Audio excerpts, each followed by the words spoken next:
Tahun 1998 lalu, Perdana Menteri Cina yang baru dilantik, Zhu Rongji, mendeklarasikan diri.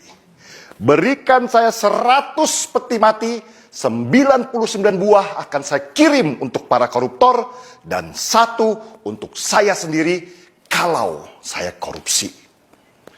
Pernyataan Zhu Rongji ini bukan main-main, bukan sekedar manis di bibir, tapi dia benar-benar melaksanakan amanatnya. Tidak berapa lama sesudah dia berniat memberantas korupsi di Cina yang sudah berakar di sana, seorang pejabat Partai Komunis Cina ditangkap dan dihukum mati. Padahal orang itu adalah teman satu partainya sendiri. Koruptor itu diarak di jalan, ditembak di belakang kepalanya. Seluruh hartanya disita oleh negara dan keluarganya disuruh mengganti peluru yang dikeluarkan untuk menembaknya mati. Kejam? Banyak yang bilang begitu. Dan kelompok hak asasi manusia yang berpusat di Amerika seperti biasa teriak-teriak, protes, tidak boleh ada hukuman mati karena manusia punya hak untuk hidup. Tapi Cina tidak peduli. Ribuan lagi koruptor mereka tangkap dan mereka tembak mati. Bahkan proses eksekusinya saja mereka siarkan di televisi supaya ada efek jerah. Dan hasilnya, ekonomi mereka meroket. Mereka sekarang sejajar dengan negara-negara maju di dunia dengan aset ratusan ribu triliun rupiah. Bahkan mereka berani head to head masalah ekonomi dengan Amerika. Bisakah Indonesia menjadi seperti Cina pertumbuhan ekonominya?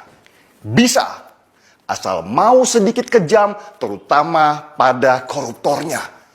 Indonesia sama seperti Cina sebelum tahun 1998. Korupsi sudah menjadi budaya dari atas sampai bawah. Kalau nggak korupsi, rasanya badan nggak enak. Soalnya di sekitarnya begitu semua. Pertanyaannya, beranikah Indonesia? Wacana hukuman mati untuk koruptor di Indonesia sebenarnya adalah wacana lama, tapi tidak pernah berhasil dilaksanakan. Ya gimana? Wong untuk itu harus dibuat undang-undangnya dulu. Yang membuat adalah DPR. Dan di mana koruptor yang paling banyak? Ya di DPR juga. Mana mau maling nangkap maling. Selain itu, perangkat hukum kita seperti KPK juga gak bersih-bersih amat. Bukannya sibuk membangun sistem supaya orang tidak bisa korupsi, malah main politik. Kebayang kalau mereka main tangkap sembarang orang hanya karena tidak senang. Orang tidak bersalah bisa hilang nyawanya. Cina bisa dengan mudah membuat produk undang-undang hukuman mati untuk koruptor. Itu karena mereka adalah negara satu partai. Jadi lebih mudah membuat peraturan. Sedangkan di Indonesia ada banyak partai, banyak kepentingan. Mau bikin produk undang-undang saja berantemnya nggak selesai-selesai. Tapi pas gajian, nagih duluan.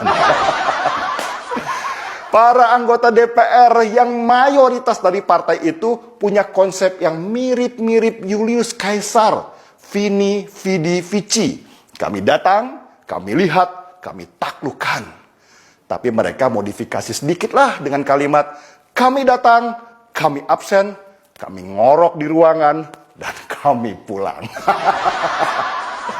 Jokowi sendiri sudah mulai menyatakan, kalau rakyat yang minta, bisa saja ada hukuman mati untuk koruptor. Tapi ya itu, siap nggak DPR-nya bikin undang-undang? Dan wacana ini kembali bergulir dengan harapan tinggi, meski nggak pernah terjadi. Mirip-mirip timnas sepak bola Indonesia yang selalu menjanjikan juara, tapi selalu pulang dengan tangan hampa. Kalah sudah biasa, kalau menang itu baru luar biasa. Sulit sekali negeri ini menghukum mati para koruptor di sini.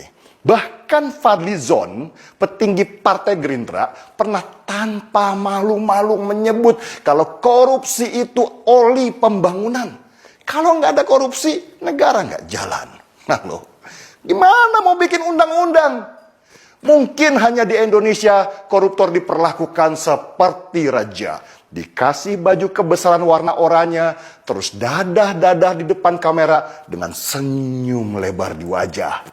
Nanti di depan pengadilan, yang laki pakai kopiah dan yang wanita pakai kerudung mendadak syariah. Lalu di penjara, mereka bisa bayar untuk dapat ruangan mewah, bahkan bisa jalan-jalan dan nginap di hotel mewah. Dan kalau sudah tua, dikasih gerasi karena sakit mulu dan membebani keuangan negara. Jumlah rupiah merawat koruptor di negeri ini jauh lebih besar dari jumlah rupiah yang dikorupsinya. Sedangkan di Cina, peluru saja harus dibayar oleh keluarganya yang sudah dimiskinkan semiskin-miskinnya. Masih jauh panggang dari api bicara hukuman mati untuk para koruptor.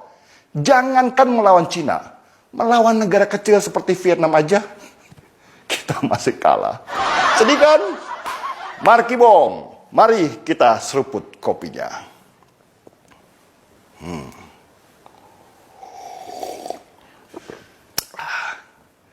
Saya Denny Siregar, kita di acara